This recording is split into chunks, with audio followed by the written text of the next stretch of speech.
yang semestinya kita tunggu dah lama dah untuk kita berpuasa sunat keesokan harinya. Yang sebagaimana yang telah kita pelajari sebelum ini, pahala orang yang berpuasa sunat pada 9 Zulhijjah iaitu hari Arafah, pahalanya ataupun ganjarannya adalah orang yang berpuasa pada hari tersebut iaitu esok pagi akan diampunkan dosa-dosa kecilnya setahun yang telah berlalu, bermula pada bulan Muharram yang lepas sampai bulan Zulhijjah yang sekarang ini, dan diampunkan juga untuk setahun yang akan datang, Muharram yang akan datang sampailah Zulhijjah yang akan datang. 2 tahun dosa kecil akan diampunkan oleh Allah. Setahun yang telah dilakukan, setahun yang bakal dilakukan. Nak menunjukkan betapa besarnya kasih sayang Allah Subhanahu Wa Taala dan betapa Allah memuliakan sesiapa yang memuliakan hari 9 Zulhijjah. Tambah lagi dengan pahala orang yang beribadah daripada 1 sampai 10 Zulhijjah, termasuk juga hari raya tu. Kan pahala oleh Allah Subhanahu Wa Taala dengan ganjaran pahala yang sangat besar sehingga pahala mereka mengatasi pahala orang yang berjihad fi sabilillah, yang mungkin cedera dalam perang, yang mungkin terputus tangan, yang mungkin terputus kaki, yang mungkin menyebabkan mereka lumpuh tetapi tidak ditakdirkan syahid di medan perang. Baik, kita boleh bayangkan betapa susahnya pengorbanan mereka. Ada yang mungkin cedera, ada yang mungkin lumpuh, ada yang mungkin kehilangan anggota badan. Walaupun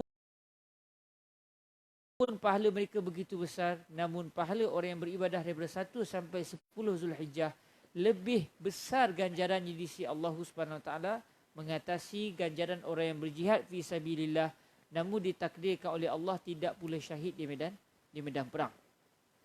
Para hadirin sidang jemaah yang dirahmati Allah Subhanahu Wa Taala, saya diminta pada hari ini untuk membicarakan khusus berkenaan dengan korban. Diminta untuk stop sekejap buku hadis kita sambung minggu depan, dan pada hari ini saya diminta untuk bicara tentang korban. Apatah lagi kita sudah menghampiri ibadah korban, ibadah yang mengingatkan kita kepada perjuangan Nabi Allah Ibrahim dan juga Nabi Allah Ismail alaihima wa ala rasulina salatu wassalam. Begitu juga dengan pengorbanan yang telah dilakukan oleh 2 orang putera Nabi Allah Adam alaihissalam, alaihi wa ala rasulina salatu wassalam, iaitu Qabil dan juga Habil, yang kedua-duanya berkorban. Namun satu berkorban kerana Allah, satu lagi berkorban bukan kerana Allah. Lalu Allah menerima korban si adik yang disebut dalam kitab-kitab tafsir namanya Habil. Lalu Allah menerima korban Habil dan menolak pula korban si abang yang bernama Qabil. Betul ke namanya Habil Qabil? Dalam hadis tak disebut. Tetapi ini adalah sumber Israiliyat.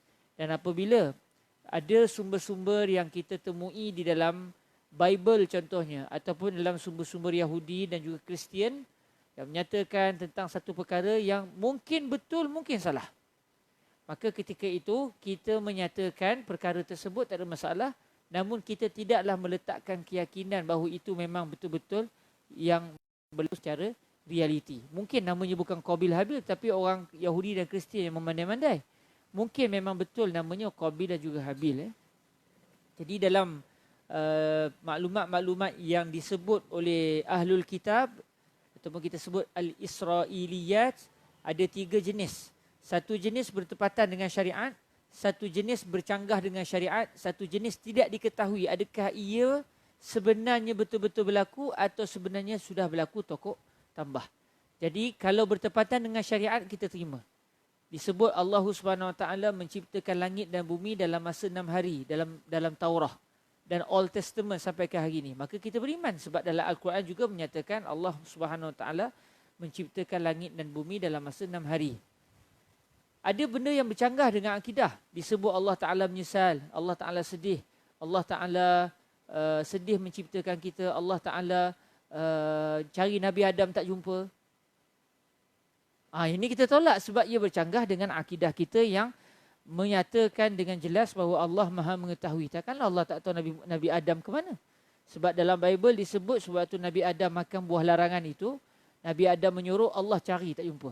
Tak jumpa dalam syurga. ia bercanggah dengan akidah kita. Lalu maklumat ini kita tolak atas dasar kerana ia bercanggah dengan apa yang telah disebutkan oleh Al-Quran dan juga akidah Islam itu sendiri. Namun ada maklumat yang menyatakan sesuatu perkara namun tidak diketahui adakah ia memang benar ataupun tidak kerana tidak disebut oleh Al-Quran dan juga tidak disebut oleh hadis Rasulullah sallallahu alaihi wasallam.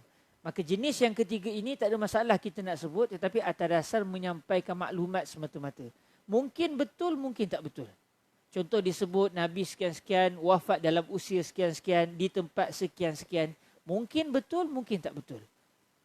La nu'min wa la nakfur. Kita tidak beriman benda itu betul, kita juga tidak mengatakan memang benda itu tidak betul. Sebab mungkin betul, mungkin tidak betul.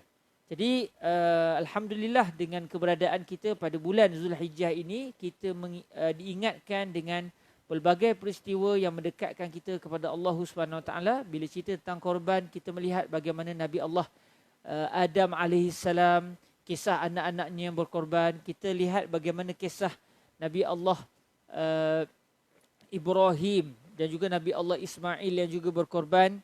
Kita juga melihat bagaimana pengorbanan Nabi-Nabi yang terdahulu yang sanggup melakukan apa sahaja demi mencari keridhaan Allah. Kita melihat bagaimana pengorbanan ibu Nabi Allah Isa alaihissalam yang bila mendapati daripada sebelum kandungannya dilahirkan lagi, ibu Sayyidatuna Maryam sudah bernazar untuk menjadikan putera yang disangkanya putera, anak lelaki. Disangkanya yang akan lahir anak lelaki. Beliau bernazar supaya anak lelaki ini diwakafkan untuk Al-Masjidil Aqsa. Menjadi orang yang akan menjadi pelayan para Muslim yang beribadah di Al-Masjid Al-Aqsa. Namun apabila ditakdirkan yang lahir bukan seorang putera, sebaliknya seorang puteri, beliau tetap meneruskan nazar beliau. Lalu Sayyidatuna Maryam menjadi orang yang berkhidmat di Al-Masjid Al-Aqsa yang terletak di Palestin, dan Allah Subhanahu Wa Taala memuliakan Sayyidatuna Maryam dengan kelahiran Sayyiduna Isa alaihi wa ala sayyidina Muhammadin as-salatu wassalam. Para hadirin yang dirahmati Allah Subhanahu Wa Taala, ini semua mengingatkan kita tentang korban. Okey, pada hari ini insya-Allah saya rasa ibadah korban ni mungkin ada soalan-soalan yang tuan-tuan nak tanya. Kalau tuan-tuan nak tanya apa soalan tentang korban, tanyalah. Saya tahu, saya jawab tahu. Saya tak tahu, saya kabur, saya tak tahu.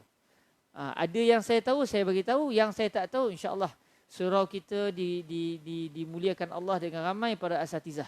Mungkin ada maklumat yang saya tidak mengetahuinya, diketahui oleh para asatizah kita, lalu dapat kita berkongsi maklumat biiznillah subhanahu wa ta'ala. Baik, para hadirin yang dirahmati Allah Subhanahu wa ta'ala, bila masuk sahaja bulan Zulhijjah, kalau seseorang itu ingin berkorban, dia berniat, bercita-cita untuk menunaikan ibadah korban, sama ada dia berniat untuk berkorban, iaitu korban sunat, atau dia bernazar, dia mewajibkan dirinya untuk melaksanakan korban pada tahun tersebut, maka bermula sahaja Maghrib 1 Zulhijjah sehinggalah binatang korbannya itu dikorbankan, orang tersebut disunatkan untuk tidak memotong sebarang kuku dan juga sebarang bulu di tubuhnya serta rambutnya selama daripada 1 Zulhijjah, dan dia hanya dituntut, disunatkan untuk memotongnya setelah binatang korbannya disembelih. Okey. Jadi terpulanglah dia nak korban pada 10 Zulhijjah ke, 11 ke, 12 ke, 13 ke, tidak menjadi masalah.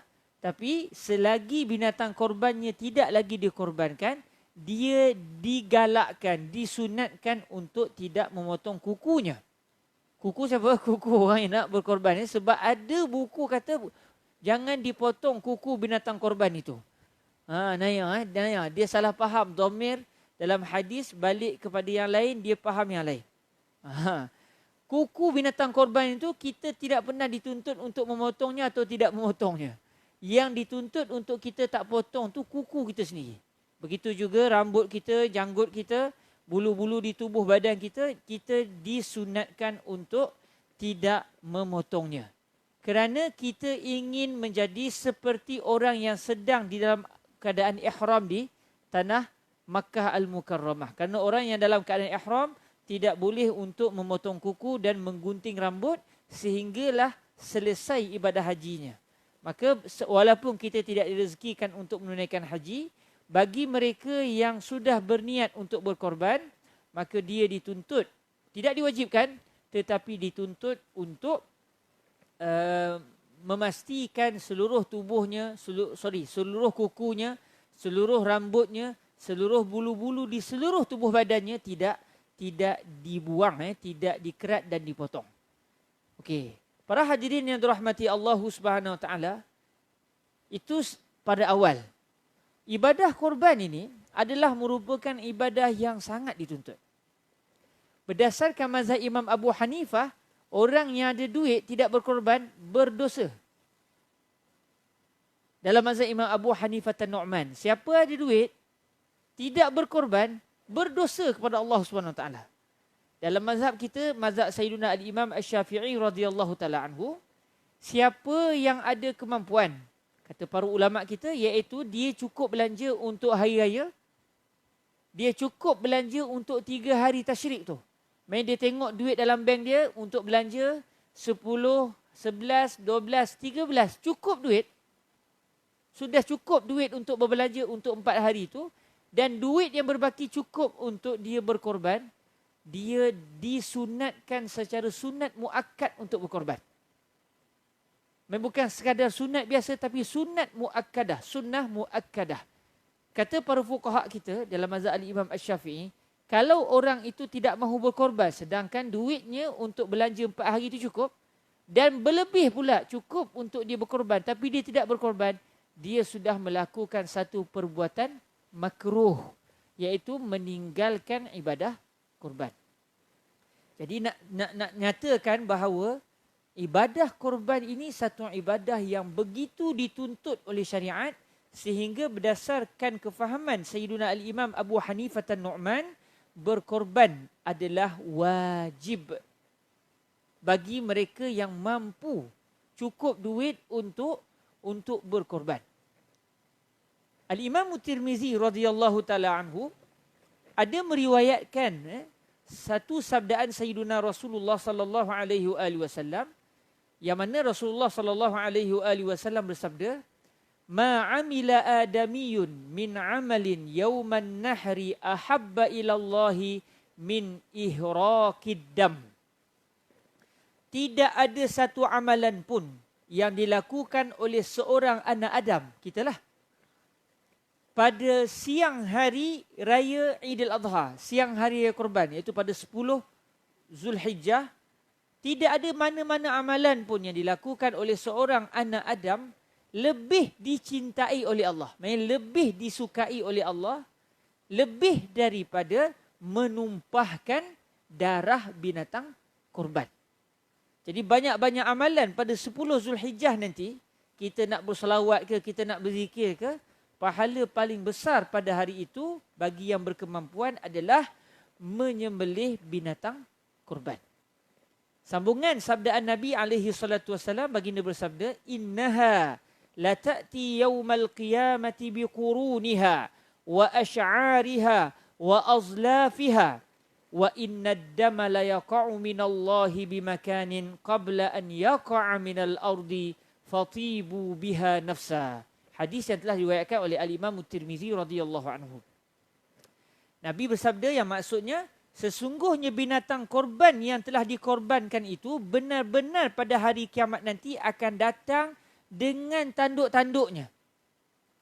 Kalau binatang tu sewaktu kita korbankan tu bertanduk, dia akan datang dalam keadaan sempurna. Walaupun di dunia tanduknya entah lepas ke mana dah.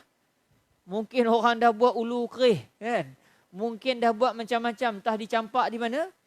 Tetap maknanya, dia akan dijelmakan di akhirat, diciptakan semula di akhirat secara sempurna. Cukup dengan tanduknya, cukup dengan bulu-bulunya. Maknanya tak ada bulunya yang kurang. Semuanya cukup. Sekali dengan tapak-tapak kakinya pun cukup. Walaupun contohnya kita pakat kumpul kaki kambing, bagi kepada Pak Tam, untuk Pak Tam buat sup kawaria, jemput pula saya first kali yang merasmikan. Habis dah tu kaki tu kan. Kita hirup. Nanya tulang tu tak rebus je. Tak boleh nak umpuk je. Kalau tidak dengan tulang-tulang tu kita tumbuk, kita telan. Di akhirat kelak Allah Ta'ala jelmakan kakinya, kasut kaki binatang tu tetap sempurna pada hari kiamat. Kata para ulama, ini adalah sebagai satu isyarat bahawa sebagaimana binatang itu dijelmakan secara sempurna di akhirat nanti, orang yang berkorban juga akan diberikan pahala yang sempurna. Tidak dikurangi pahalanya atas dasar dia telah berkorban tadi. Dan sesungguhnya kata Nabi SAW, sesungguhnya darah binatang korban itu benar-benar akan jatuh daripada Allah Subhanahu Wa Taala, maksudnya daripada keredaan Allah di tempat, di mana di tempat keredaan Allah. Nabi menggambarkan macam darah tu sebagaimana jatuh ke tanah, jatuh juga dalam redha Allah Subhanahu Wa Taala. Bahkan darah itu tumpah ke dalam keredaan Allah lebih awal daripada darah tu tumpah ke tanah. Masa kita sembelih tu tuan-tuan, Allah dah redha dah. Allah dah terima dah sebelum darah itu jatuh ke tanah. Lalu kata Nabi SAW, fatibu biha nafsa. Maka perelokkanlah jiwa-jiwa kamu dengan ibadah korban. Maknanya kamu biar seronok beribadah dengan ibadah korban. Sebab ibadah korban ni bukan senang tuan-tuan. Mau orang yang beribadah korban tu lepas dia transfer duit tu, menung dia. Sikit-sikit menung juga tu. Memanglah cukup untuk hari tasyrik cukup. Tapi kalau jadi apa-apa lepas tu, macam mana? Ni nak keluar duit ni. Sebab tu kata Nabi SAW, fatibu biha nafsa. Indahkanlah jiwa kamu dengan ibadah korban. Sebab ia merupakan ibadah yang paling dicintai oleh Allah Subhanahu Wa Taala pada hari raya Idul Adha. Baik, para hadirin yang dirahmati Allah Subhanahu Wa Taala, dalam satu keluarga, kalau katakan kita dalam keluarga, contoh saya ada isteri, ada 3 orang anak. Pak Tam ada isteri, ada anak-anak. Dan dalam ramai-ramai tu, ada yang dah balik. Jadi setiap individu tu kalau dia nak berkorban tak ada masalah. Tetapi kalau ketua keluarga seorang nak berkorban dan dia niatkan pahalanya untuk ahli keluarganya, maka selesai. Ahli keluarganya dia sudah tidak lagi dituntut untuk berkorban. Tapi kalau mereka mahu berkorban, itu lagi bagus. Dalam satu keluarga, ayah pun nak sembelih. Ayah pun nak berkorban, mak pun nak berkorban, anak-anak pun nak berkorban. Jadi dia satu keluarga sampai 4-5 ekor kambing contohnya, itu lagi bagus. Tetapi kalau seorang ahli keluarga, ketua keluarga sudah menyelesaikan, kalau anak-anak tak nak buat, dah tak ada masalah. Jadi tuan-tuan yang dirahmati Allah, ini secara kasar tentang ibadah korban. Jadi kalau kita lihat, ibadah korban ini, selain dari sudut pahalanya dimuliakan oleh Allah Subhanahu Wa Taala dan Nabi sendiri menyembelih binatang korban. Nabi sendiri pernah berkorban. Ada 3 perkara yang penting di dalam ibadah korban. Disebut oleh Al-Imam Al-Bajuri dalam hasyiah beliau. Hasyiah Al-Imam Al-Bajuri ala syarhi Ibn Al-Qasim Al-Ghazi ala matni Abi Syuja'. Disebut yang pertamanya, sesuatu ibadah korban itu hanya akan dianggap sebagai ibadah korban. Yang pertamanya, sekiranya binatang yang disembelih itu adalah binatang ternakan yang dipanggil sebagai al-an'am. Apa dia al-an'am? Binatang ternakan yang bertubuh besar jugalah. Kambing. Yang kedua, lembu. Termasuk sekalilah kebau. Kebau ni dalam kefahaman syariat termasuk dalam keluarga lembu. Dan yang ketiga adalah unta. Al-jamal, unta. Tak kiralah binatang-binatang ni binatang jantan ataupun betina, dalam masa yang sama binatang itu semestinya hendaklah merupakan binatang jinak. Bukan kita pergi masuk hutan, jumpa lembu, tangkap, ini nak buat korban. Tak jadi. Dia mesti yang dibela. Sama ada kita sendiri bela atau kita beli daripada orang yang membela. Jadi tuan-tuan perasan tak, dalam ibadah korban ni, selain daripada orang yang berkorban itu dia gembira. Sebab Nabi kata, fatibu biha nafsa. Gembirakanlah, indahkanlah jiwa kamu dengan ibadah korban, selain daripada yang berkorban gembira, selain daripada orang miskin, orang fakir yang akan dapat daging itu gembira, kita sebenarnya juga menggembirakan mereka yang menternak binatang, korban. Orang yang beli lembu, seronok. Sebab dalam setahun dia tahu, dia punya perusahaan dia akan maju, iaitu pada 3 hari, pada hari raya Aidil Adha dan 3 hari Tasyrik. Kalau di Mesir tuan-tuan, saya tak pasti kalau di negara Arab yang lain macam mana. Kalau masuk saja bulan Zulhijjah ni, kita tak payah dah nak pergi jauh-jauh, nak beli kambing, lembu apa semua. Tepi rumah tuan-tuan. Dema berkampung tepi jalan. Bawa sekali dengan kambing, bawa sekali dengan lembu pun dia bawa. Unta pun ada sekali. Jadi kalau berasalah, tengah mikir nak beli tidak. Ni dah raya ni. Kambing ada lagi kat jual kat bawah tu. Boleh lagi kita boleh beli dan boleh sembelih. Jadi binatang itu hendaklah binatang yang diternak. Dalam masa yang sama, binatang itu dalam 3 kategori tadi. Kambing atau lembu atau unta. Itu yang pertama. Binatang tu sini mestilah al-an'am. Yang kedua, tuan-tuan yang dirahmati Allah, binatang yang disembelih itu mestilah disembelih pada hari raya Aidil Adha, bila selepas selesai solat sunat hari raya Aidil Adha. Kalau dia tak sembahyang sunat hari raya pun, dia kena anggarkan. Okey, sekurang-kurang bila masuk waktu duha, orang sembahyang sunat hari raya dan khutbah tu ambil berapa lama? Letaklah setengah jam ataupun 15 minit. Dia nak korban, lepas tu tak ada masalah. Jadi tak boleh berkorban awal kerana dia ada waktu dia. Okey, sampai bila? Berterusan sampailah sebelum masuk maghrib hari tasyrik yang ketiga. Hari tasyrik iaitu hari yang ke-11, 12 dan 13. Jadi 13 itu sebelum masuk waktu maghrib, itu waktu yang masih lagi boleh untuk orang tu berkorban. Masuk maghrib dia kata, terlambat pula kita, tak apa kita korban. Dia tak jadi korban. Dia sudah tidak dijadikan, dianggap sebagai korban sebab sudah tamat waktunya. Itu yang kedua, dari segi waktunya ada perincian. Dan yang ketiga, tuan-tuan yang dirahmati Allah, orang yang berkorban itu dia berniat bahawa dia berkorban mahu melaksanakan ibadah korban. Kalau dia sembelih, orang nampak dia macam berkorban. Dia pun join sekali.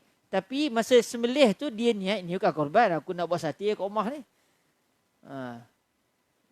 Dia tak jadi ibadah sebab innamal a'malu binniyat. Jadi 3 perkara ini kata Al-Imam Al-Bajuri, Al-Imam Ibrahim Al-Bajuri radhiyallahu taala anhu, ini adalah merupakan unsur utama di dalam ibadah korban. Hari raya Aidil Adha ni tuan-tuan adalah merupakan hari raya yang paling dimuliakan oleh Allah berbanding hari raya Aidil Fitri. Sebab tu kalau kita tengok sahabat-sahabat kita daripada Kelantan, contohnya daripada Terengganu, mereka begitu meraihkan hari raya Aidil Adha lebih daripada mereka merayakan hari raya Aidil Fitri. Tapi kalau macam di Selangor, Perak pun saya rasa dia sedara kat dua-dua belah tu. Kita raya korban ni biasa aja.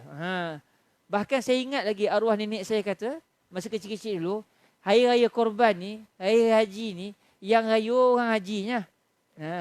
Orang haji raya, yang nak pergi haji nak do raya. Dia kata gitu. Orang yang menyambut hari haji ni adalah orang yang pergi haji je. Yang tak pergi haji duduk dekat kolang ni, duduk dekat Malaysia ni, dia biasa-biasa je. Tak payah pakai baju baru apa semua, tak payah. Macam tu. Kefahaman orang dulu. Okey, tapi tak betul lah.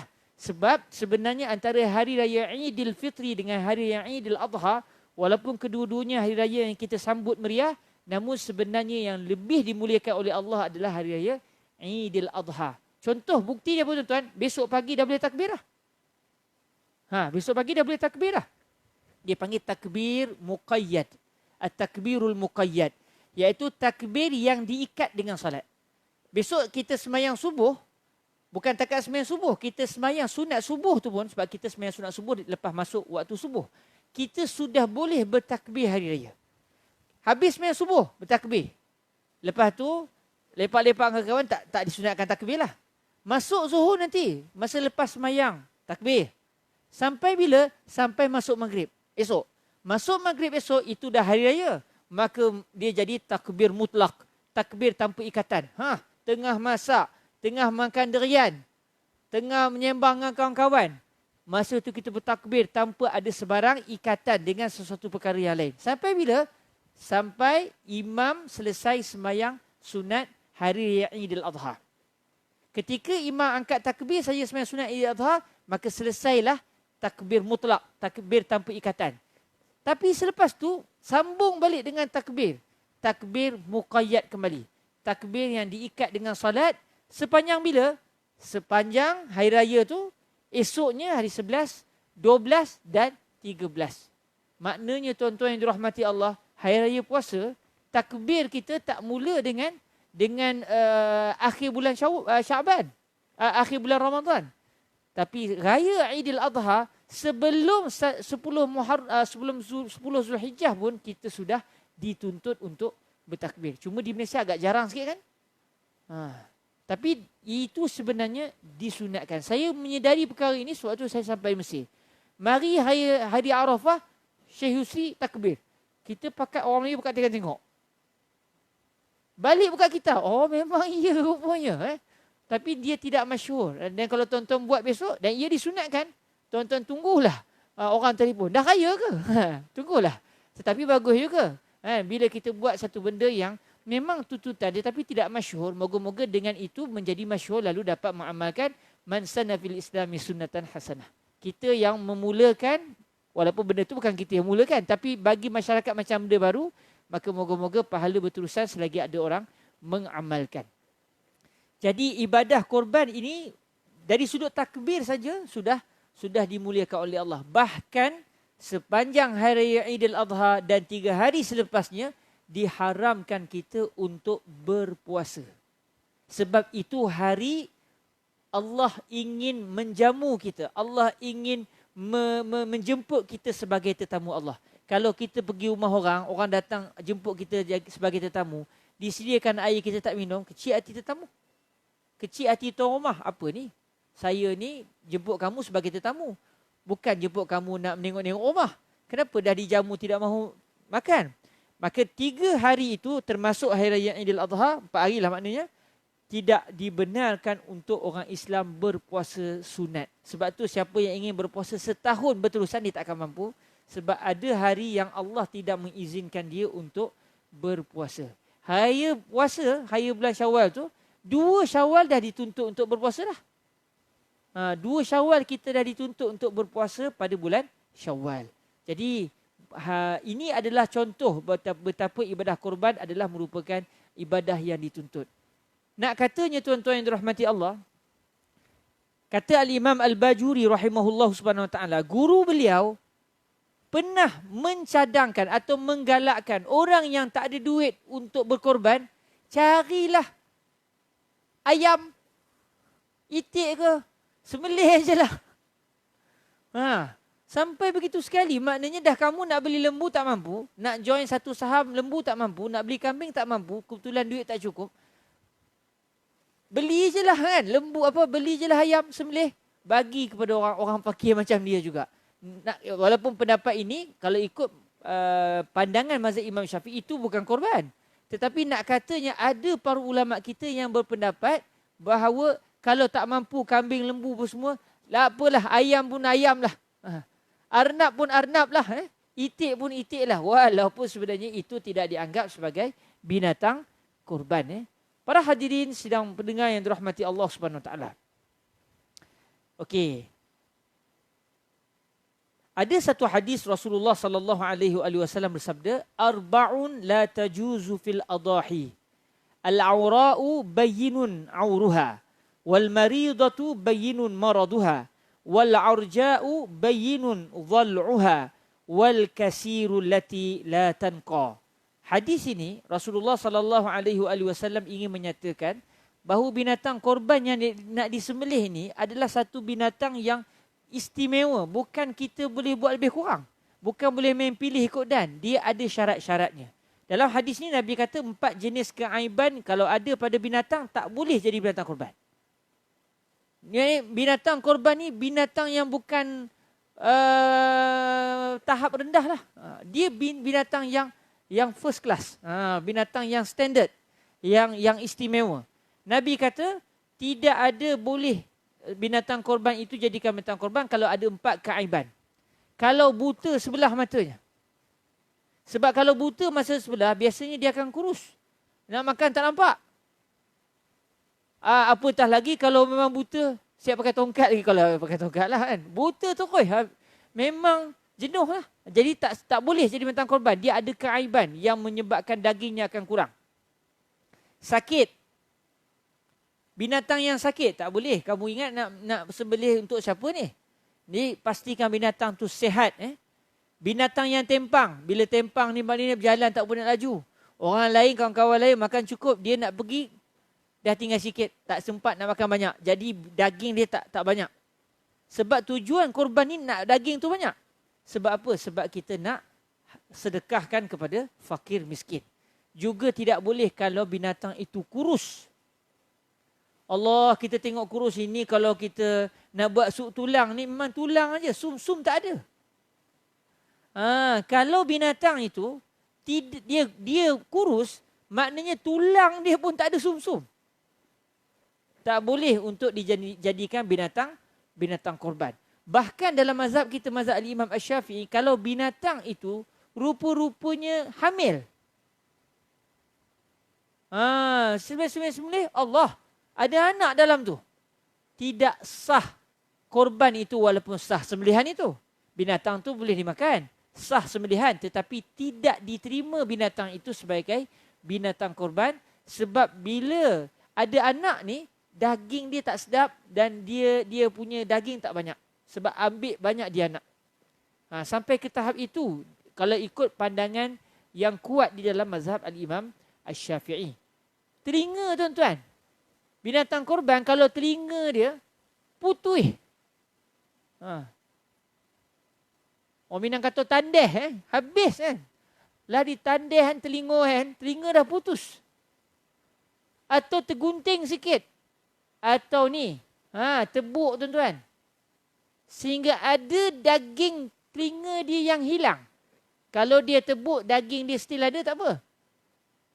Sikit je, tak ada. Tak boleh dijadikan binatang korban. Sebab telinga juga adalah dimakan. Kita mungkin tak makan.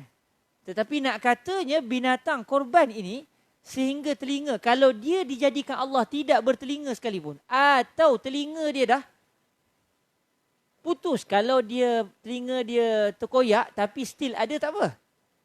Masih boleh dimakan. Tapi kalau putus atau sikit saja tergunting, sudah tidak boleh menjadi binatang korban.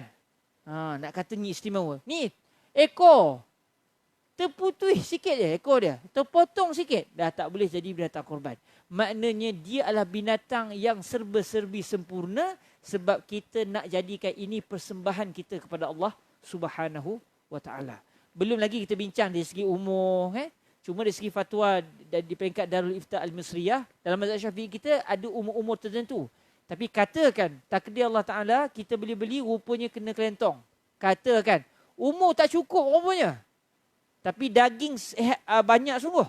Daging elok, bukan daging korang. Kalau kita tengok dia ni macam dah bagus. Rupanya umur tak cukup.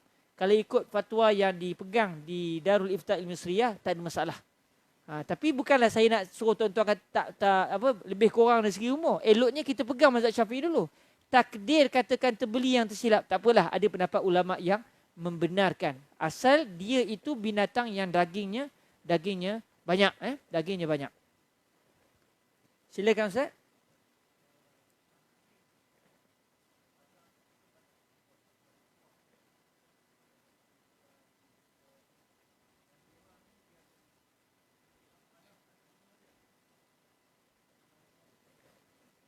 Dia macam terputus ya. Dia tebuk ah. Main berlubang ah. Kalau mazhab Syafi'i tak sah. Kalau mazhab lain saya tak tahu. Kalau mazhab Syafi'i tak sah. Kalau mazhab lain saya tak tahu. Wallahu alam. Kalau ada pendapat yang membenarkan tu saya tak pasti. Tapi kalau yang saya belajar, kita pun belajar mazhab Syafi'i saja. Dalam mazhab Imam Syafi'i tidak boleh. Tapi tak apa. Rasanya yang kambing kita nak beli ni bertebuk tak? Kalau begitu tak apa. Malam ni saya check betul-betul. Tengok pendapat-pendapat yang lain. Mana tahu kalau ada pendapat yang membenarkan. Sebab sikit. Tapi kalau ikut asal mazhab Syafi'i tak boleh. Mazhab lain saya tak tahu. Boleh ataupun tidak. Tapi katakan ada dua pendapat dalam masalah ni. Man dibtuliya bi syai'in falyuqallid man ajaz. Siapa yang diuji Allah dengan satu masalah, kalau pegang mazhab dia, masalah dia, maka berpeganglah pada pandangan yang membenarkan supaya dapat keluar daripada dosa. Sebab kalau ikut mazhab Imam Syafi'i, kalau orang tanya mazhab Syafi'i kata apa, kita kata mazhab Imam Syafi'i mengatakan tidak boleh binatang itu dijadikan sebagai binatang korban. Tapi sebab benda ni memang bertepuk. Semua tepuk. Pasal kita kena check lah, sebab saya pun satu kambing tu.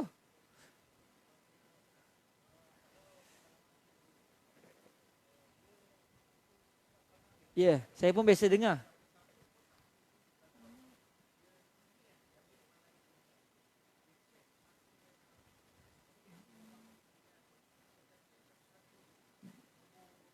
Nombor siri surat beranak dia tu.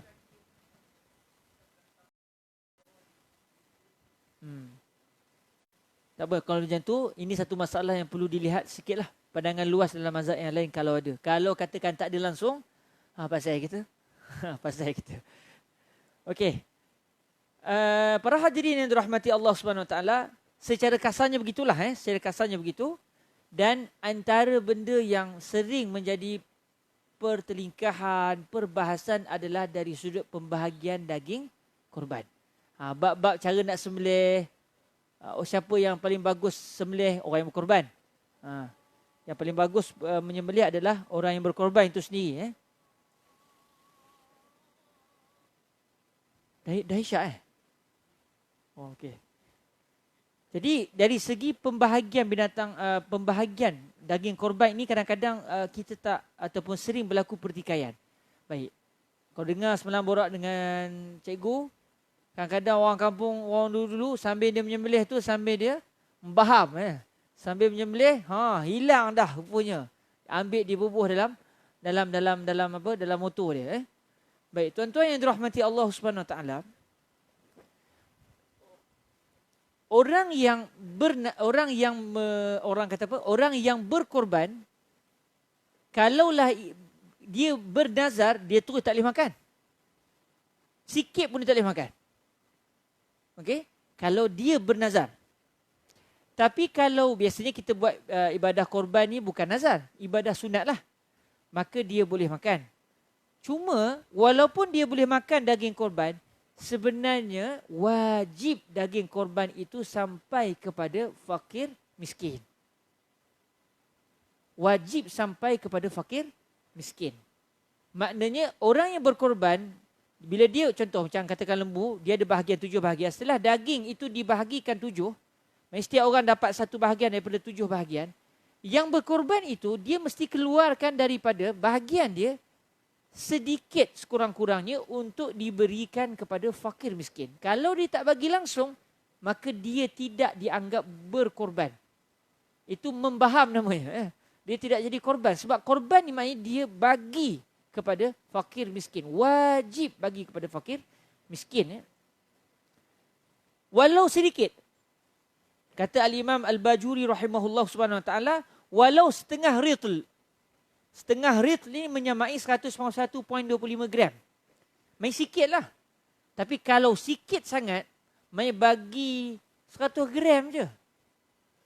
2 ketul je bagi kaum miskin. Maka tidak dianggap itu sebagai pengorbanan. Itu tidak dianggap pengorbanan. Itu bukan korban.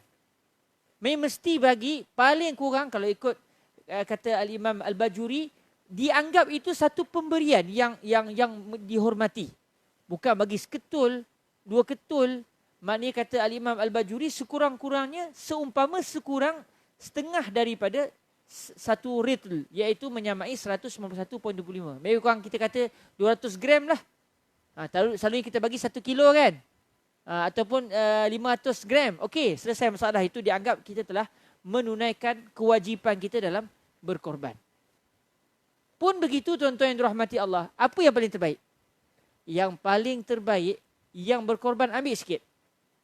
Ambil sikit untuk dia makan, ambil sikit untuk ahli keluarga dia makan kerana ini daging yang disembelih kerana Allah. Maka supaya yang berkorban itu, keberkatan itu juga masuk dalam jasad dia. Dia ambil sedikit, lebih dia untuk apa?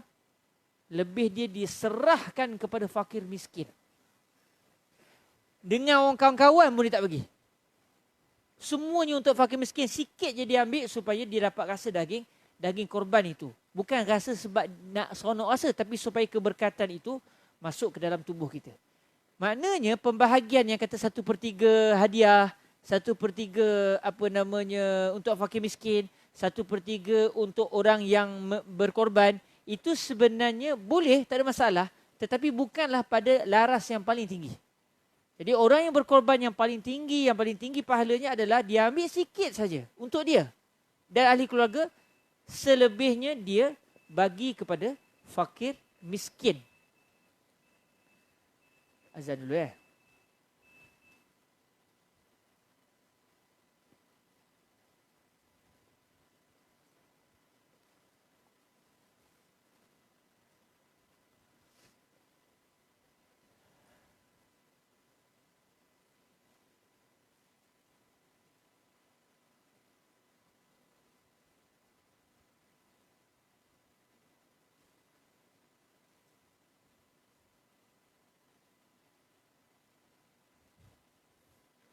Mashkukul uzun.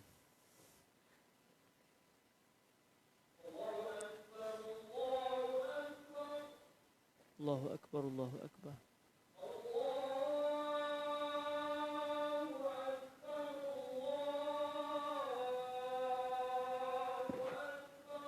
Allahu Akbar, Allahu Akbar.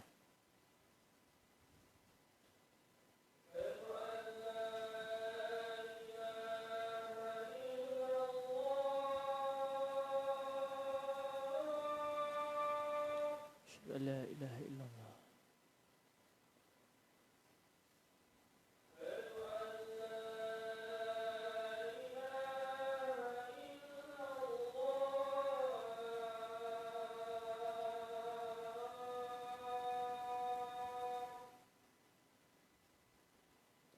Asyhadu an la ilaha illallah.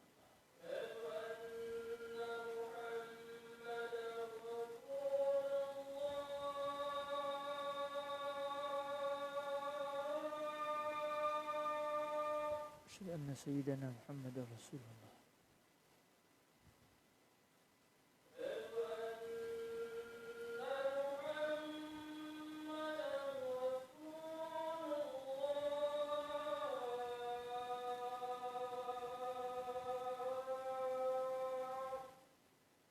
Asyhadu an la ilaha illallah.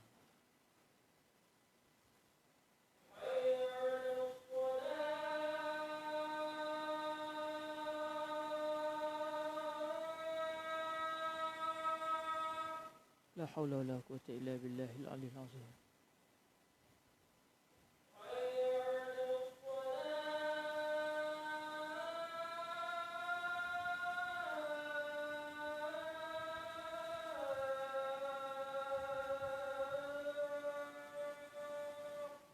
La haula wa la quwwata illa billahil aliyyil azim.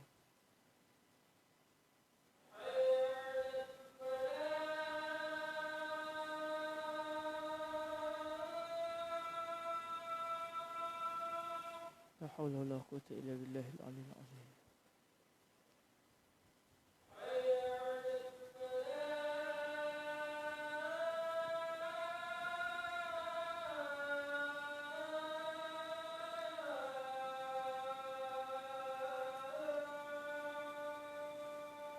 La haula wa la quwwata illa billahil aliyyil azim.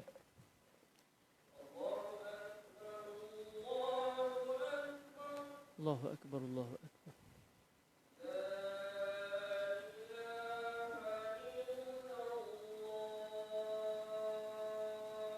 Wa asyhadu an la ilaha illallah wahdahu la syarika lahu wa asyhadu anna sayyidana Muhammadan abduhu rasuluhu. Raditu billahi rabban wa bi sayyidina Muhammadin rasulullah bil islam dinah. Allahumma rabb hadhihi ad-da'wati at-tammati was-salati al-qa'imah ati sayyidina Muhammadan al-wasilata wal-fadilah wasyarafa wad-darajata al-'aliyata ar-rafi'ah wa ba'su Allahumma maqaman mahmudan allazi wa'anta innaka la tukhliful mi'ad. Wa sallallahu ala sayyidina Muhammad wa ala alihi wa sahbihi baraka wa sallam. Alhamdulillah rabbil alamin. Okey. saya sentuh sikit yang berbaki. Maknanya pembahagian daging korban paling tinggi statusnya di sisi Allah Ta'ala adalah sedikit sahaja yang diambil oleh orang yang berkorban. Berbakinya adalah diberikan kepada fakir miskin. Maknanya dalam daging korban itu ada bahagian yang tidak boleh dimakan oleh orang yang berkorban, iaitu hak orang miskin yang ada pada tu, iaitu kadar yang sedikit itulah. Maknanya kalau dia makan sampai habis, dia berhutang dengan orang miskin. Sebab dia sudah makan hak orang miskin dalam daging korban tersebut. Okey, selain daripada yang sedikit itu, siapa punya? Kalau bukan nazar, siapa punya? Yang berkorban. Bukan orang yang tukang potong punya, bukan pihak surau punya, bukan AJK punya. Siapa punya? Yang berkorban. Tapi kalau dia bernazar, korban nazar, maknanya langsung bukan dia punya. Dia tidak boleh mengambil walau sedikit pun daripada daging itu untuk dirinya. Sebab dia sudah bernazar. Jadi tuan-tuan yang dirahmati Allah, kalau dia tak nak buat yang paling tinggi, dia rasa itu kalau boleh buat tu tinggi makam tu, selalunya menggeletar, duit dah keluar kat berapa dah tu, semua nak bagi ke orang, biasanya susah sikit. Tapi usahalah untuk kita dapat sampai ke tahap itu. Kalau tak mampu, okey, tak ada masalah untuk kita ambil 1/3. 2/3 lagi kepada siapa? Kepada fakir miskin. Main tanpa hadiah kepada orang kaya. 1/3 diambil oleh orang yang berkorban. 2/3 yang berbaki diberikan keseluruhannya kepada fakir miskin. Dia tak mampu nak buat begitu. Sebab dia kata nanti nak bagi kawan-kawan sikit. Walaupun kawan-kawan bukan fakir miskin, orang kaya. Apa salahnya bagi? Boleh, tak ada masalah. Itulah yang kita sering amalkan. 1/3 untuk orang yang berkorban. 1/3 untuk hadiah. 1/3 untuk fakir miskin. Hadiah itu siapa punya? Yang berkorban. Maknanya kalau contoh pihak pengurusan surau atau pengurusan masjid nak keluarkan bahagian 1/3 atas dasar hadiah itu, dia perlu memohon izin daripada yang berkorban. Sebab daging korban itu milik siapa? Milik yang berkorban. Yang bukan milik dia yang mana? Kadar sedikit. Sekurang-kurang dalam 200 gram contoh. Itu yang bukan dia punya. Itu fakir miskin punya. Jadi kalau pihak surau nak bahagikan 3 contoh atau nak ambil sikit nak buat kenduri, itu semua perlu mohon izin daripada yang berkorban. Sebab sebenarnya semua daging itu melainkan hanya sedikit dia punya. Yang sedikit saja bukan dia punya, itu pun bukan untuk hadiah, itu untuk fakir miskin. Jadi itulah yang biasa kita amalkan, dibahagikan 1/3, 1/3, 1/3. Pun begitu, kalaulah contoh dia tak nak buat 1/3, 1/3, 1/3, dia nak 90%, 98% dia punya, sikit bagi fakir miskin. Okey, tak ada masalah. Yang tak bolehnya, saya korban, semua saya nak ambil. Orang miskin tak apa pakai korban orang lain. Yang saya tak nak. Itu bukan korban. Itu dia minta tolong kita selesaikan dia punya binatang, lepas tu dia ambil semua sekali. Itu lawyer buruk punya orang. Okey, tuan-tuan yang dirahmati Allah Subhanahu Wa Taala, bila kita dah tahu perkara itu, maknanya orang yang menolong itu, dia ambil bahagian-bahagian tertentu, dia ambil, kalau yang hantu kawaret macam saya contoh, dia bantai siap-siap kaki kambing. Dia kata cikgu minta tolong Pak Tam. Dia ambil ekor, tanpa izin daripada orang yang berkorban, dia telah makan benda haram.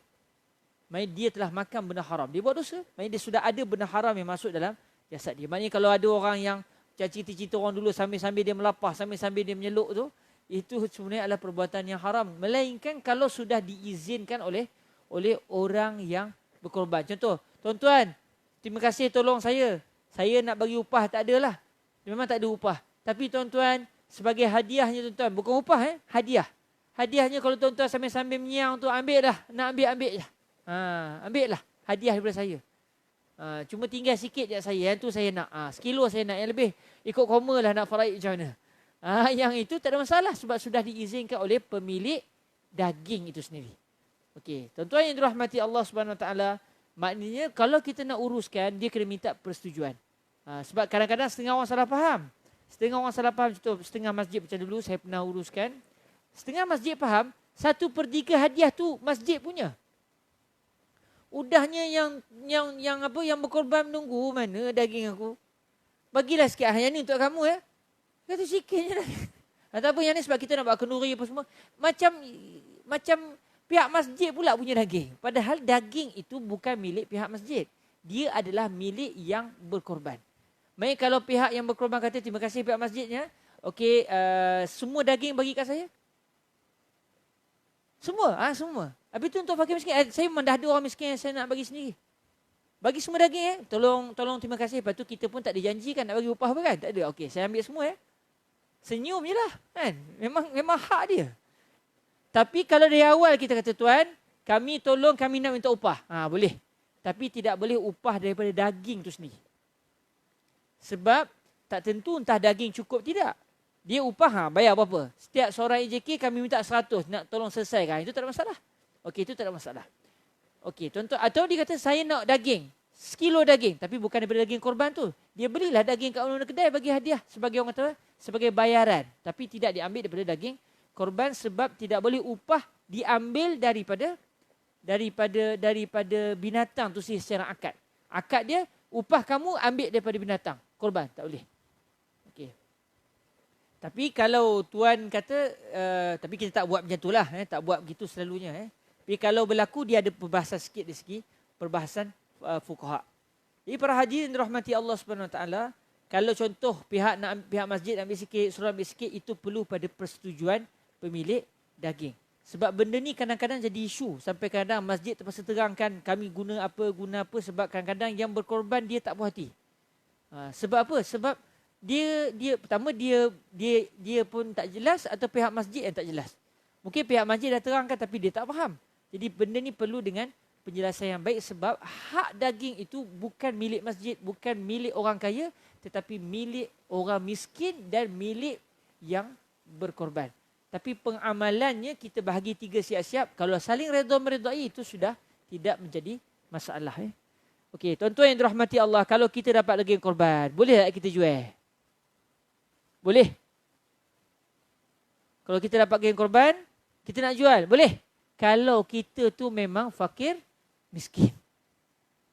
Maksudnya kita bukan berkorban lah. Kalau kita miskin betul kita berkorban, tak jadi miskin tu, cukup duit dah tu. Maksudnya dia orang bagi dia daging korban, dia boleh jual.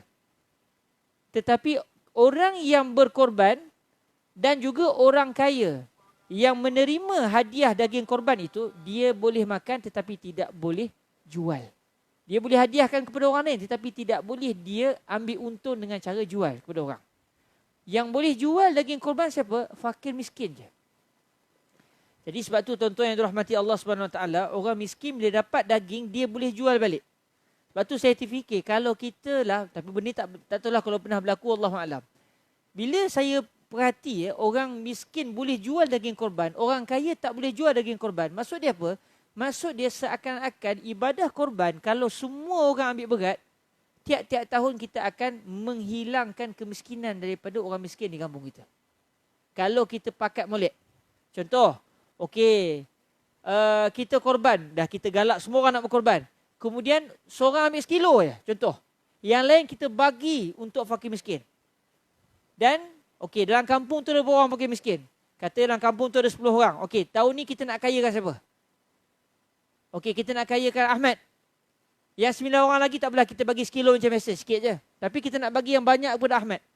Bila kita bagi daging sampai 100 kilo kat dia contoh. Contoh kalau kita boleh bagi daging, saya buat congak-congak tadi. Kalaulah katakan kita korban 10 ekor lembu katakan. Dan setiap seekor lembu ada 100 kilo. 100 kilo kita bagi ke dia. Maknanya dia dah dapat 1000 kilo tuan-tuan. Tapi biasa orang miskin dia tak mampu 1000 kilo bagi kat dia, tak air pun tak ada, rosak lah. Kalau pihak masjid boleh urus dengan baik, sebab dia boleh jual. Kalau kita ada peti ais, lepas kata Pakcik Ahmad ni daging 100 kilo, 10,000 1000 kilo ni Pakcik punya ni. 100 kilo harga tempatan sekilo RM34. Maknanya kalau terjual semua pakcik dapat RM34,000 Malaysia. So kalau pakcik setuju, pakcik bagi kepada kami untuk urus. Kami nak ambil upah, kita bincang lah dia. Pakcik nak bagi upah apa untuk kos. Okey, katakan dia setuju. Kita pun buat announcement. Tuan-tuan, kita sebagai orang kaya dah makan daging ni, tak payah ambil lah, tak payah sedih lah aku tak dapat daging korban. Kadang ada juga tu, tak dapat daging korban terasa hati. Alahai. Yang dia makan chicken chop, macam-macam chop tu dah tak kisah. Orang miskin tak makan, dia tak dapat terasa hati. Tak payah terasa. Orang yang kaya tak dapat daging korban tak terasa. Tak perlu terasa. Sebab hari raya Aidil Adha kita nak raikan orang fakir. Orang kaya kita raikan dengan cara macam mana? Tuan, jom join korban. Itu kita raikan orang kaya. Ambil duit dia untuk buat korban supaya daging itu dibagi kepada fakir miskin.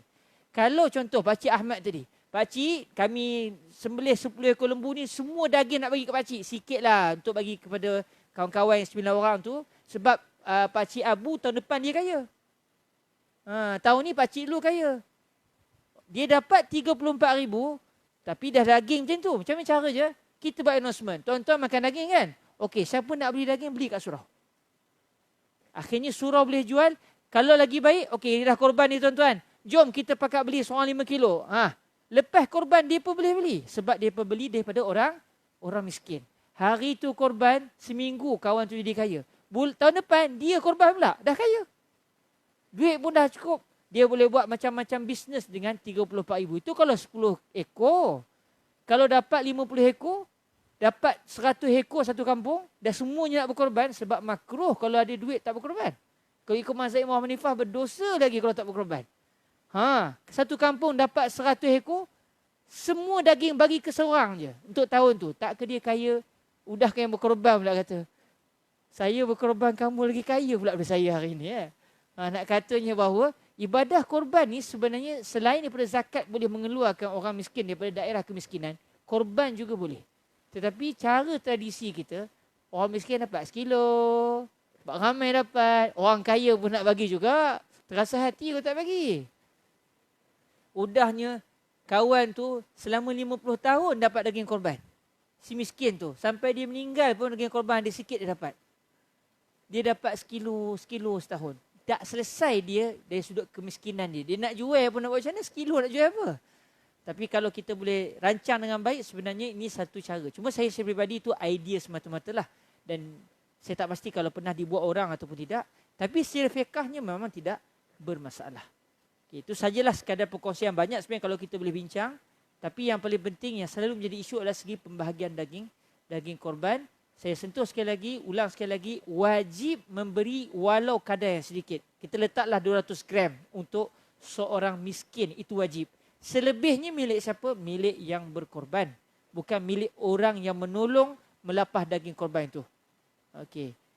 Kemudian apabila daging itu milik orang yang berkorban, terserah kepada dia nak buat macam mana. Untuk bahagian selain daripada yang untuk orang miskin tersebut. Dia nak bagi ke kawan ke, dia nak bagi kepada, dia nak suruh orang buat kenduri, itu hak dia.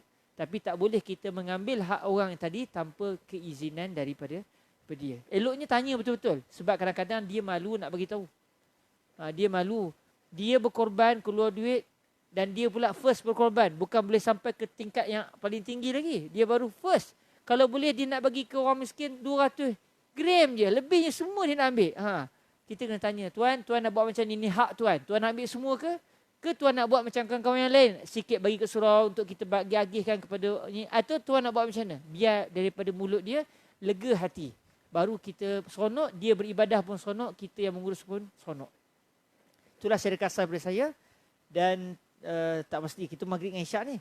Tapi tak apa Ustaz, satu soalan lagi. Lepas tu kalau ada soalan, lepas isyak ni saya tunggu sekejap. Kalau ada soalan, mungkin kita boleh bincang-bincang selepas isyak nanti. Bismillah. Silakan Ustaz.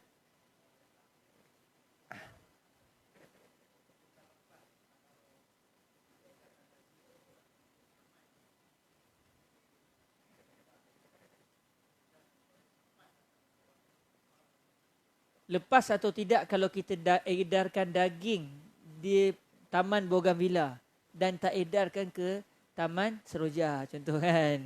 Tak sampai ke Taman Seroja kan. Sedih hati orang Taman Seroja lah. Tu contoh. Dia kaya contoh. Tapi nak juga. Dia nak juga. Perangai. Orang Taman Seroja yang seorang tu lah. Bukan semua yang seorang. Dia berpindah tu. Okey. Adakah cukup dengan kita bagi kepada orang taman kita selesai tak? Bergantung adakah yang kita bagi itu ada orang fakir ataupun tidak. Ada orang yang layak dapat zakat atau tidak.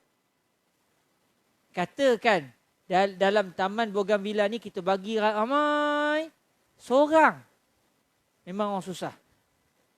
Maka selesailah tanggungjawab korban tadi. Dia pun tengoklah kalau contoh setiap orang bahagian dia kadar yang sedikit tu bagi kepada orang miskin.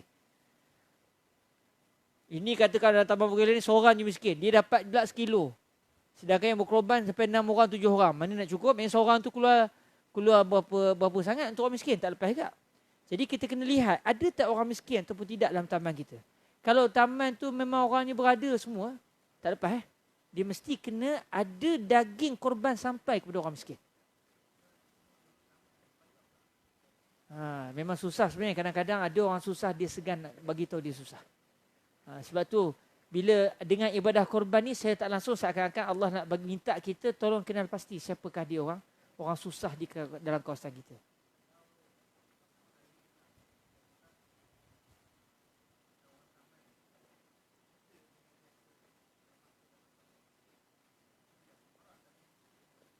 Kalau dia daging korban ni boleh bagi kepada golongan fakir, boleh juga bagi kepada golongan miskin. Tak kisah. Dia bukan mesti pada fakir. Boleh juga pada miskin.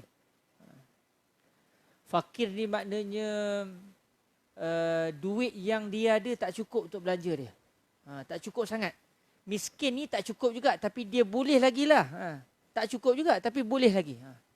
Duit masuk dia lagi sedikit daripada duit belanja sepatutnya. Tapi kalau fakir ni memang sangat-sangat sikit lah. Tapi kalau duit masuk dia cukup-cukup, dia tak jadi fakir lagi tu. Dia tak jadi miskin lagi tu. Jadi kita kena kenal pasti sikit lah, sebab dia berkait dengan kewajipan memberikan daging korban tu kepada orang miskin. Jadi kalau memang kita tak tahu, tu sebab kalau tersalah bagi, kita ingat dia miskin. Rupanya dia lepas dapat daging kata dia ingat dapat hadiah. Terima kasih. Besoknya kata jom, saya ada main saham sikit. Nak join tak? Orang saham punya. Dia punya keuntungan lagi macam. Rupanya dia zuhud. Dia zuhud. Zahirnya tak tahu dia kaya. Tapi rupanya jiwa dia tu kaya dengan keyakinan kepada Allah. Maknanya macam mana? Tersalah bagi kita. Tersalah bagi. Kena diganti balik. Kena diganti balik. Mesti dibagi kepada fakir miskin. Okey, sekadar itu saja rasanya. Kadang-kadang begitulah. Yang pentingnya supaya pembahagian daging itu jelas. Sebab ada orang ingat mesti bahagi 3. Tak semestinya. Tak semestinya kena bahagi 3. Cuma biasanya orang kita bahagi 3. Biasanya orang kita bahagi 3. Wallahu ta'ala a'la wa a'lam. Terima kasih semua. Aku lu qawli hadza wa astaghfirullah li wa lakum. Tasbih kafarah surah Al-Asr. Subhanakallahumma wa bihamdik asyhadu an la ilaha illa anta astaghfiruka wa atubu ilaik. Bismillahirrahmanirrahim. Wal 'asr. Innal insana lafi khusr illa alladhina amanu wa 'amilus solihat wa tawasaw bil haqqi wa tawasaw bis sabr. Jazakumullahu khaira. Assalamualaikum warahmatullahi wabarakatuh.